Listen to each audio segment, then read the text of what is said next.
ഗരം മസാല പൊടിക്കാൻ വേണ്ടിയിട്ട് ഞാൻ ജീരകമൊക്കെ കഴുകിയെടുത്തതാണ്. ഇത് 3 തരം ജീരകമുണ്ട്.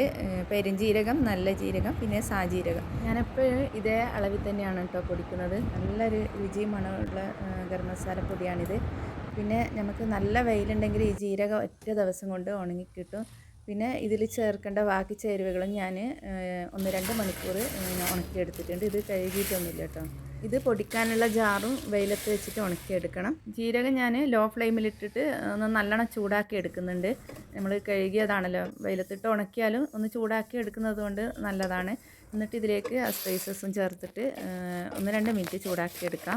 ഇനി നമുക്കിത് ചൂടാറിയതിന് ശേഷം നമ്മൾ ഉണക്കി വെച്ച ജാറിലേക്ക് ഇട്ട് കൊടുത്തിട്ട് പൊടിച്ചെടുക്കാം. ഇങ്ങനെയൊക്കെ ശ്രദ്ധിച്ച് പൊടിച്ചാലുണ്ടല്ലോ, 1 വർഷത്തേക്ക് നമ്മളെ ഗരം മസാലപ്പൊടി കേടാവില്ല. ഇതിൻ്റെ ലെങ്തി വീഡിയോ നമ്മളെ ചാനലിലുണ്ട്. അതിൽ അളവും കാര്യങ്ങളൊക്കെ ഉണ്ട്. ആ വീഡിയോ ഒന്ന് കണ്ടിട്ട് എല്ലാവരും ഇതുപോലെ ഒന്ന് പൊടിച്ച് നോക്ക്. Thank you.